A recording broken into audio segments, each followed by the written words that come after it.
It's a pleasure to be here today to discuss an important challenge in stormwater management, bridging the gap between stormwater modeling and real-world conditions. Stormwater models are essential tools for predicting the water move through urban and natural landscapes. They assisting in the flood risk assessment, infrastructure planning, and environmental protection. These models use hydrological and hydraulic principles to simulate degenerated runoff, drainage networks, and extreme events. Thank you.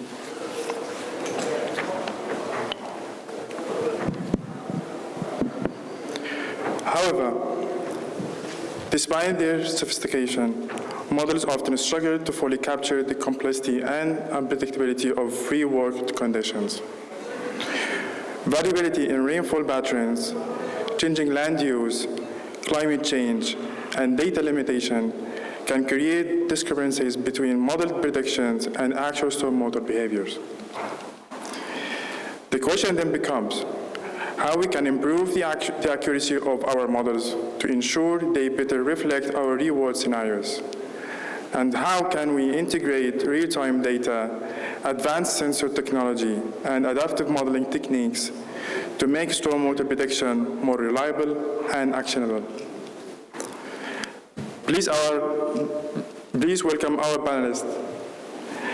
Dr. Adil Abuda, Global Director, Water Conveyance and Storage from Jacobs. Hi, Dr. Adil. Engineer Amr Mohammed, Project Manager, Water Middle East from Istantic. Engineer Rashid Mohammed, Project Manager, Dams and Flood Protection from Ministry of Energy and Infrastructure.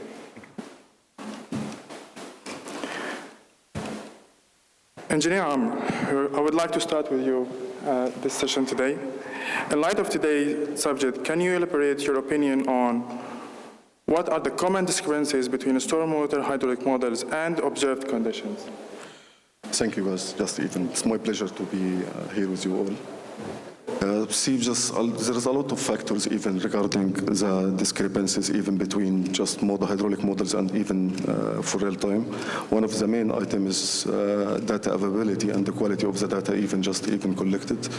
As you all, majority even of us working in some projects, sometimes even we collected the information and data, we find it even there is like no as-built, it's not even matching with even the ground situation. One other factor also, it's related to the model assumptions even considering especially and even simplification for the hydraulic model.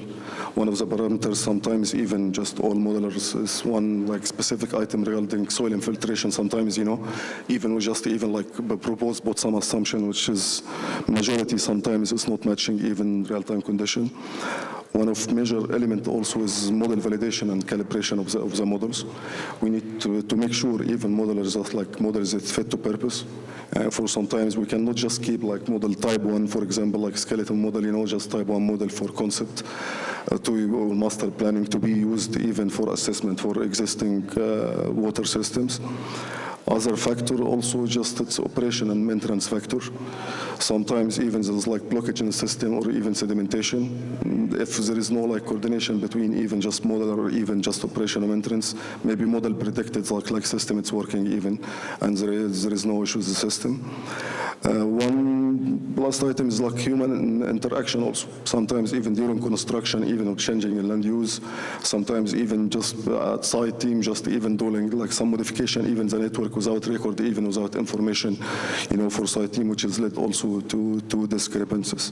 But one main item, just I said, it's model calibration, and we need to make sure, what type of model even our uses is model fit to purpose. I believe this is all the general items regarding even discrepancies between the model and even real-time condition. Thank you, Jam. That's very informative and valuable from you. one of the things that you have mentioned in your response is one of the main challenges is the input information or input data for the hydraulic models. So I would like to come to you, Dr. Adel, as in following up on the feedback from Amr. From your opinion, what type of data do you think can be used to improve real-time flood forecasting and/or model calibration? Yeah. I go back to what Amr just mentioned. In fact, the model should be fit for purpose. Earlier today, we saw a very advanced model presented by Rashid and Mr. Ghazawi. And the question here, that struck me is, okay, and I go back to what yesterday Chris was presenting in terms of data and how far we can go in terms of spatial parameters. Let me allow me just to step back and define what's a model. A model, you have input data, the input series, you have output, and you have the model itself, which is governed by a series of parameters. Okay, so the DTM and other parameters, groundwater characteristic, numbers, and so on, these are the parameters. And then we have the input data. So I would differentiate between the accuracy of the input data and the parameters.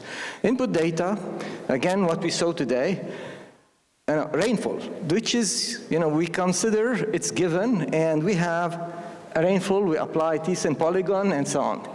How does this signal hit our catchment in terms of spatial distribution and temporal distribution? What if the cloud is moving at the same time as the flood wave? You have accumulation of the concentration.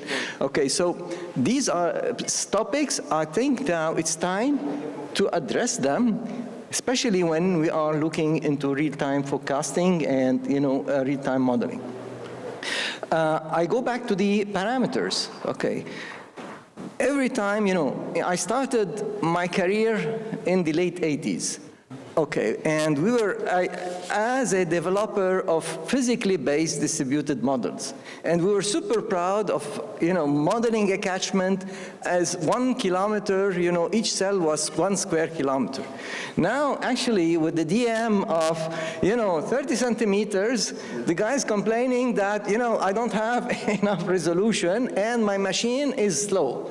Okay, so always, the finer I go, of course, it will take much more time to compute, and do I need such very fine spatial resolution, whereas actually I'm ignoring the spatial distribution of my input signal. So to answer your question, if I have to invest my money today, I would go with slightly lower resolution. Sometimes even I would challenge, do I really need one-dimensional or even two-dimensional? This is a question. In certain circumstances, wherever I have a narrow canyon, based on my personal expertise, and you have to believe me, in fact, I've done the mathematics of the mathematical modeling. I know the engine inside. The one dimension is more accurate than the two-dimensional in certain circumstances. Okay, so to give you a short, I would say invest into proper rainfall data.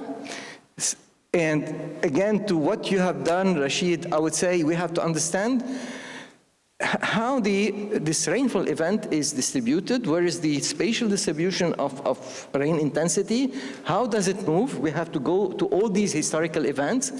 And again, there's a question mark, how can we capture this data? We can capture this data now. Again, we take it for granted. Radar information can give me a very good result. But there is inherent assumptions about the size of the droplets. When you start looking at, how can I translate the radar signal into spatial distribution of rain? Again, we have to challenge it because it's based on the statistical distribution of the size of the droplets in the signal. So, in certain countries in Europe, in the West, now they are encouraging the private sector, the houses, to implement small telemetry, hydrology stations to have a very accurate spatial distribution of the rain, and then recalibrate the radar signal. Thank you. Thank you, Dr. Adel. This is very experienced feedback. So, Engineer Rashid, so going back to you, since you are a representative from a public sector, so from your side, we've talking about the data entry, the data accuracy, the operation maintenance, but from the result-wise, as an end user, how do you find the discrepancy between the hydraulic models and your actual observation or actual observed information on site? Thank you for this question. Actually, discrepancies are there, to be honest. And one of the main reasons I believe discrepancies are there because we as stormwater engineers and hydrologists, we build our models mainly on statistical analysis. We build it on predictions, assumptions, and sometimes rigid design manuals for a large area sometimes. And one of the main design constraints, which is really critical, is the design return period, which every stormwater engineer knows. And it is actually based on hypothetical storms and on previous collected rainfall data that are analyzed statistically. So if we, for example, selected a return period for one of the systems, let's say a culvert, and we chose, for example, 50 years for this culvert. And the next year after we built this culvert, we got the 100-year event. 100. Then some of us will say that this culvert is inadequate in sizing. And maybe the same culvert in another location, 50 years, it works well, and even for its life cycle time, there is no event come as 50 years. Yeah. So some people will say maybe this culvert is oversized or unneeded investments were put in place. So here comes the real evaluation at site and collecting as many data as possible from the site, taking into consideration maybe also the quality of the rainfall data. So we have to collect the nearest rainfall data for this location, specific location, and even checking the accuracy of this data. And the second thing as well, we also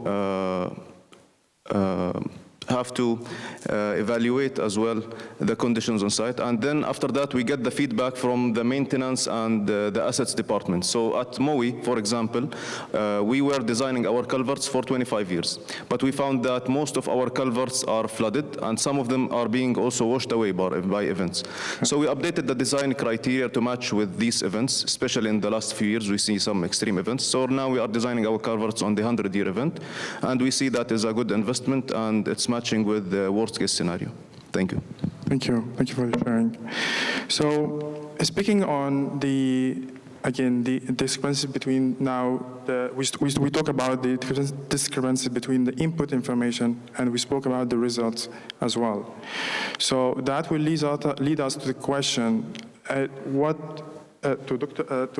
Engineer what are the new innovative techniques and technologies to enhance the precision of the stormwater hydraulic models to improve that? A lot of even just currently, even a lot in terms of technology or techniques. One of measures, it's like AI and machine learning, which is used now to enhance even the precision and even quality of hydraulic models.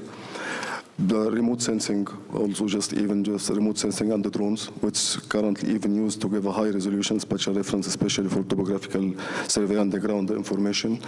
Also, we have Internet of Things, IoT sensors, which are going to help also to get a real-time data for rainfall, even water levels and even measurement. There is also widely now in the integration of GIS with the models, which help a lot even collecting even for data. And you see as a lot of software developers currently now just a trend even from modeling, we're going for 2D modeling, even just help with the capacity and enhancement. And every year there is like upgradation even in terms of update to already at least even the technology, what is used in terms of modeling to match as level as possible, even to match the current situation and even on the ground. Yeah. Yes, indeed. Yeah. So speaking on the AI and the machine learning, so from your experience, Dr. Adel,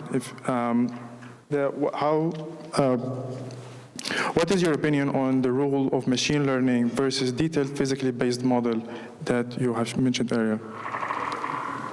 Absolutely. You know, the physically based distributed models, they require lots of calculation time, and they might not be the best, you know, tool to use in real time. So the alternative would be, you know, to have machine learning simplified. I would call them black box, the black box models where I have it just, the complex model is a simple mathematical transformation equation.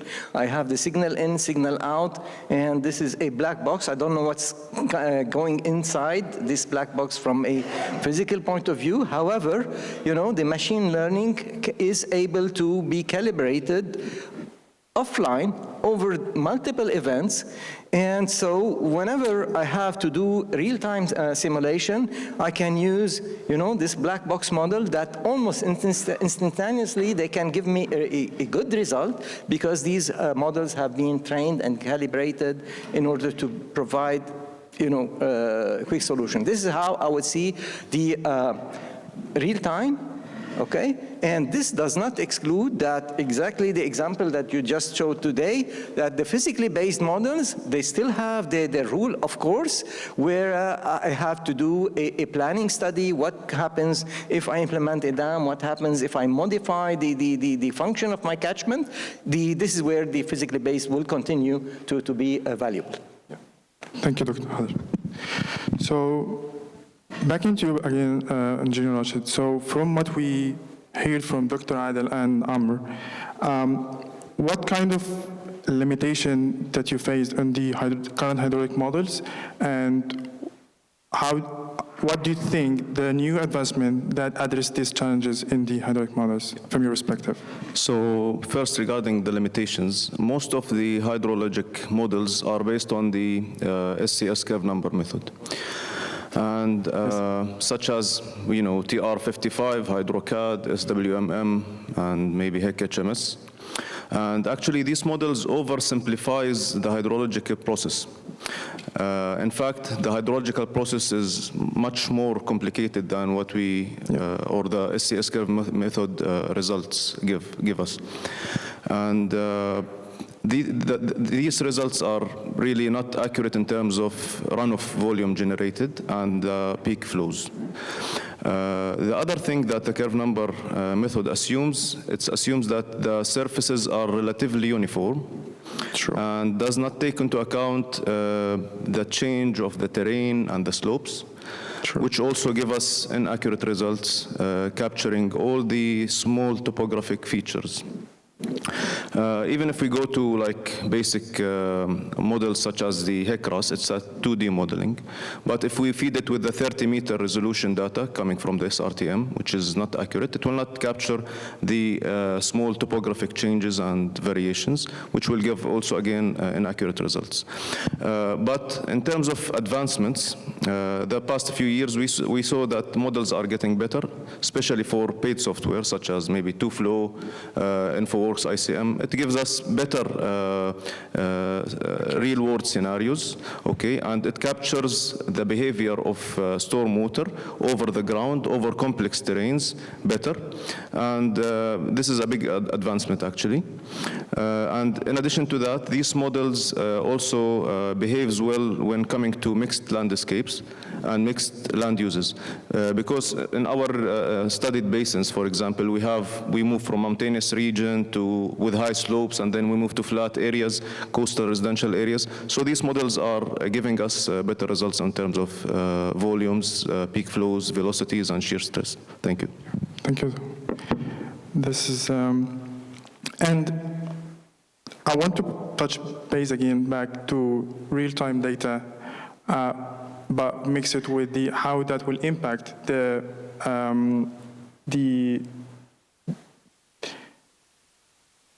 to refining the stormwater modeling and models. Just even, it's for, to be honest, using even real-time, even data now, it's helping even improve the quality, even the data, even from models. At least even just we're trying, even considering even just a hydraulic model currently to match the current existing situation as much as possible. Also, it help even for capture all dynamic changes from their situation from site. So at least we have model updated even based on the current situation as on ground. It help also in improving the efficiency of operations. What's highlighted even where you can intervene, where is maintenance it can be required. And one is the most important aspect is give early warning even for system regarding even in terms of flooding even or just even system failure, which is lead also just even to make a decision making even now just for stakeholder even for the client based on even just if you have just model even relying on and even matching even considering real-time condition, they can plan just even in terms of investment regarding even futures plan how they can capture even changes in the network, how it can be done. So overall just even relying, to be honest, even in real-time condition, it help a lot, especially even just in terms of either client even just like a developer, a stakeholder, and mainly even for municipal for large network, at least to refine even define their investment and their future plan. Thank you, Jam. And Dr. Adel, from your opinion, in speaking on the refining the hydraulic models, what type of models is the most appropriate and what is the requested level of detail for real-time modeling, given that the balance between the accuracy is required and the quick response time is also required? Exactly. Let me go back to what Rashid and Amr just mentioned, okay? And I totally agree with the two items that the SCS curve number, I don't know what does it represent from a physical perspective, and I don't know how to estimate it. I know there are manuals and so on, but ask me how you can guess what is the number, I have no clue. Okay, so this is one, I think there is something definitely to be looked at. The second thing is, any model, we have to start from initial conditions.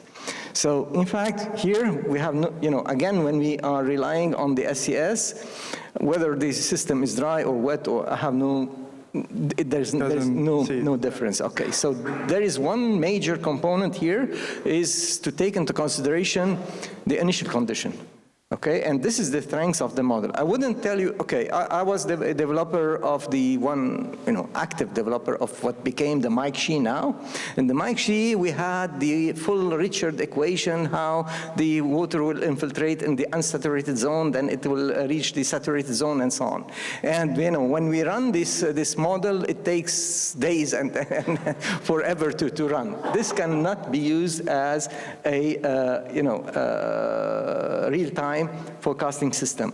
However, that's why, the trend now is with the machine learning, with the AI and so on, we have to shift into the lighter solutions that are pre-calibrated, that they can give us such time. And again, we came to this kind of conclusion. I had the honor when I started working. I worked with what I call the dinosaurs of hydraulics. From Mike Abbott to Jean Kench to all these guys, and we developed the hydrology modeling tools where. In the mid-90s, we came to the conclusion that there is no one universal model. Depending on what situation, we have models calibrated for wet seasons, we have models calibrated for dry seasons, and so on. And even the engine is different depending on the situation. Season. Thank you, Dr. Adel. So finally, based on what we had here in terms of feedback from Dr. Adel and Engineer Amr on the enhancement of the hydraulic models and the input information, you, Engineer Rashid, as in public sector, how you take this information from your side to implement, or what do you implement or recommend to design consultants during the design phase to ensure the stormwater models are more predictive, closely reflect real-world scenarios, and help cities better prepare for any extreme event? Yes, thank you for this question. Actually, the key is to implement flexible and site-specific criteria and approach. So at the ministry, actually, we aim to have more predictable stormwater management systems. And we achieve that by 6 main points. The first point is that we encourage design consultants to do physical site visits and surveys, so they can assess the current condition, they can assess the site constraints, obstacles, even weather patterns for this specific area. The second thing, we adopt flexible design criteria, so we don't take one size fits all for all the projects and basins. Actually, in Fujairah, we have around 15 basins, different basins. So every basin have its each specific conditions. So the criteria is flexible for each area, and we don't have like rigid manuals that we stick to. This is the second thing. The third thing is that we direct our consultants to collect localized rainfall data from the local, from the NCMS for each specific basin and each specific location. We do the analysis for this region, and we don't follow generalized IDF curves or intensities. For example, the same example, Fujairah airport, we have the data for it. We can put it for the whole Fujairah city, but instead we chose to do our rainfall analysis for each basin and follow the rainfall patterns, heatographs for this specific location and for each project. The fourth thing is that we build our models based on risk assessment. So we have different levels of risk for each location, and our models is based on that. Take into consideration if there is a low density population area or high density, and that comes to the next point, which is the storage requirements is also flexible. So if we have an area that have a major wadi and we have dams in series, like 3 dams in series, we don't capture the full volume in the first dam. We allow that for the 3 dams in series, collect the 100-year flows. So for the first dam in the wadi, it will overflows to the next one, to the third one. The third one will fully capture the 100-year, and then it will stop there before reaching the residential area. In other areas, maybe if there is one big wadi and we have 1 dam, it will collect the whole storm event in 1 dam. That's it. This comes also for the channels downstream the dams. Also, there is a variable, let's say, initial condition for the design of the channels. If these channels are passing through residential areas, it take into consideration that the dam upstream is full, so we take higher peak flow values. And if this channel is passing through like empty areas, and this area will not be developed in the future, we allow taking the dam upstream as empty scenario. So it will give us less peak flows and less size, and it will save us some cost as well. And all of these flexible criteria, let's say, or approach from the ministry will give us more reliable and predictable stormwater models that better align and protect the cities from the floods. Thank you. Thank you, Engineer Rashid. Thank you, our panelists, for your very informative and helpful feedback today. I think we have still a couple of minutes. We can receive any questions from the audience if one have any question for you. Okay. All right.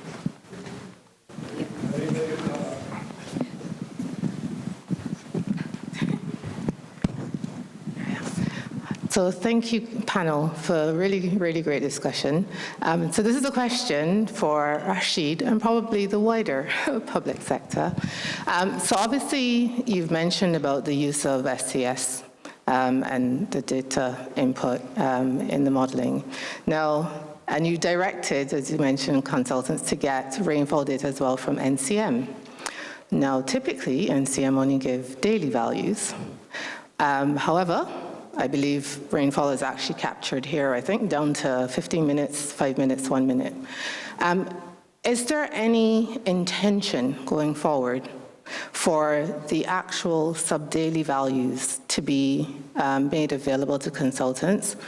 The reason why I query this is because this is incredibly critical for us to actually build up proper rainfall profiles to be able to start to move away from the STS as a method or any other of the statistical methods, but actually looking at the true distribution of rainfall within the region. I think one of the challenges why the consultants, on the whole, tend to take these simplistic approaches is because data generally isn't made available. That's one of our biggest challenges. Data is king, it's not there. So we simplify.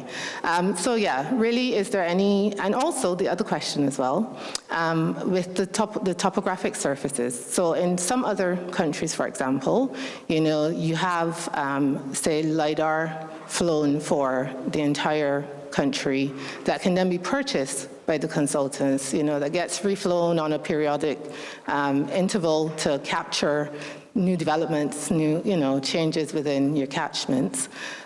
So maybe wider than what you can answer, but is there any also intention in this region for a similar approach to be taken, even if that needs to be sold to the consultants? So again, we're having more so a unified, more detailed approach to the data inputs for us to make the assessments. Okay, thank you. So regarding the data from NCMS, even for the ministry, we have to apply for it and sometimes even pay for it.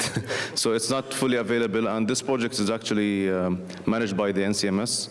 So they have the full rights to keep the data and let the consultants or anyone who needs the data to pay for it.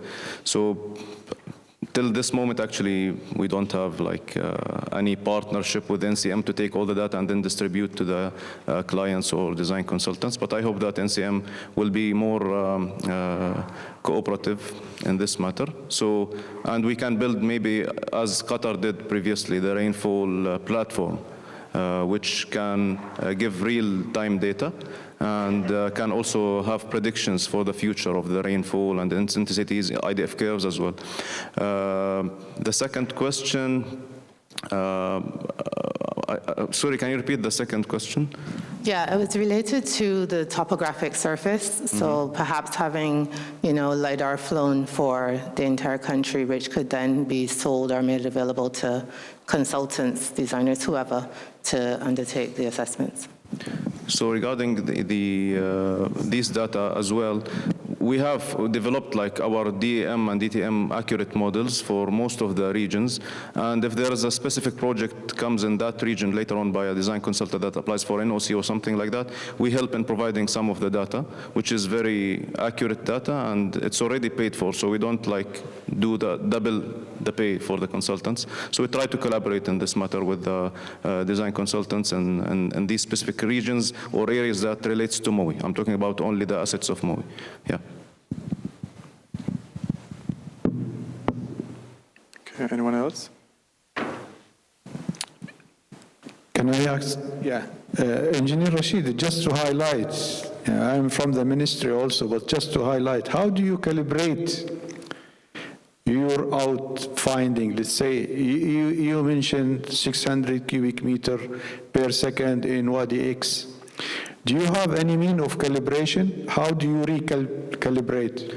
Actually, we have now, I believe 6 wadis. We have wadi discharge devices which capture the peak flows for a specific event. So we can get the feedback from this wadi discharge tools and then also relate it with the rainfall intensities and patterns came to that specific event. And then we can get feedback on future rainfall events, similar rainfall events, how we will deal and manage the situation for a specific event, such as the dam is upstream is full or empty, and how much it will fill with this specific rainfall depth, and how it will reflect on the downstream areas. So we are working on this as a future project for MOE.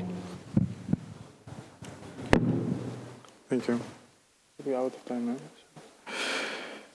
Thank you all for your time and engagement today. Let's continue working together to bridge this critical gap and shape a future where stormwater modeling becomes a truly powerful tool for real-world impact.